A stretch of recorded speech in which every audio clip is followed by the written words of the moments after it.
ಇನ್ನು ದೆಹಲಿಯಲ್ಲಿ ಸಿಎಂ ಸಿದ್ದರಾಮಯ್ಯ ರಾಹುಲ್ ಭೇಟಿಯಾದ ಬಗ್ಗೆ ಡಿಕೆ ಶಿವಕುಮಾರ್ ಪ್ರತಿಕ್ರಿಯೆ ನೀಡಿದ್ದಾರೆ. ಈ ಬಗ್ಗೆ ದೆಹಲಿಯಲ್ಲಿ ಮಾತನಾಡಿದ ಡಿಸಿಎಂ ಡಿಕೆ, ಸಿಎಂ ದೆಹಲಿಗೆ ಬಂದಾಗ ಹೈಕಮಾಂಡ್ ನಾಯಕರ ಭೇಟಿ ಸಹಜ, ನಾನು ಸಹ ವರಿಷ್ಠರನ್ನ ಭೇಟಿ ಆಗ್ತೇನೆ ಅಂತ ಹೇಳಿದ್ದಾರೆ. ಇನ್ನು ನಮ್ಮಲ್ಲಿ ಯಾವುದೇ ಗೊಂದಲ ಇಲ್ಲ ಅಂತ ಗೃಹ ಸಚಿವ ಪರಮೇಶ್ವರ್ ಹೇಳಿದ್ದಾರೆ. ಅವರು ನಮ್ಮ ರಾಷ್ಟ್ರೀಯ ನಾಯಕರು, ಅವ್ರನ್ನ ಭೇಟಿ ಮಾಡಿದೆ. ನಂಗೆ ನಾನು ಬಂದಿದ್ದೆ, ನಾನು ಭೇಟಿ ಮಾಡಿದೆ. ಅವ್ರು ಬಂದಿದ್ರು, ಅವ್ರು ಭೇಟಿ. ತಪ್ಪೇನಿದೆ? ನಾವು ಕಾಂಗ್ರೆಸ್ ಕಚೇರಿ, ನಮ್ಮ ದೇವಸ್ಥಾನ, ನಾವು ಹೋಗ್ತೀವಿ, ನಮ್ಮ ನಾಯಕರುಗಳನ್ನೆಲ್ಲ ಭೇಟಿ ಮಾಡ್ತೀವಿ. ತಪ್ಪೇನಿದೆ? ಪರಿಷತ್ ಸ್ಥಾನ ಖಂಡಿತ ಚರ್ಚೆ ಮಾಡಬೇಕು. ಇನ್ನು ಚರ್ಚೆ ಬಂದಿಲ್ಲ, ಬಂದಾಗ ಖಂಡಿತ ಮಾತಾಡ್ತಾರೆ. ಈಗ ಹೋಗ್ತಾ ಇದೀವಿ, ನಮ್ಮ ಇರಿಗೇಷನ್ ಮಿನಿಸ್ಟರ್ ಭೇಟಿ ಮಾಡೋಕ್ಕೆ ನಾನು ಸಿಎಂ ಇಬ್ಬರು ಈಗ ಹೋಗ್ತಾ ಇದ್ದೀವಿ. ನಮ್ಮಲ್ಲಿ ಯಾವ ಗೊಂದಲ ಇಲ್ಲ ರೀ. ಕಾಂಗ್ರೆಸ್ ಪಕ್ಷ ಆಡಳಿತದಲ್ಲಿದೆ, ಗವರ್ನೆನ್ಸ್ ಮಾಡ್ತಾ ಇದ್ದೀವಿ, ಆಡಳಿತ ಮಾಡ್ತಾ ಇದ್ದೀವಿ, ಕಾರ್ಯಕ್ರಮಗಳು ಕೊಡ್ತಾ ಇದ್ದೀವಿ.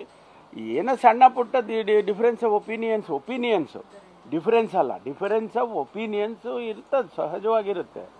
ಅದಕ್ಕೇನು ಗೊಂದಲ ಅಂದರೆ ಅಂದ್ಬಿಟ್ರೆ ಏನು ಹೇಳೋದು? ನಾವು ಸಂಬಂಧವೇ ಇಲ್ಲ.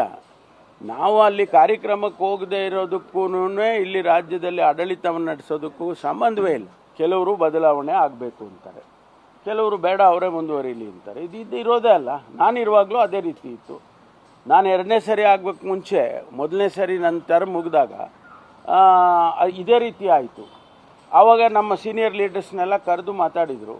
ಮಾತಾಡಿ ಇಲ್ಲ ಅವರೇ ಮುಂದುವರಿಲಿ ಅಂತೇಳಿ ನನಗೆ ಕಂಟಿನ್ಯೂ ಮಾಡಿದರು.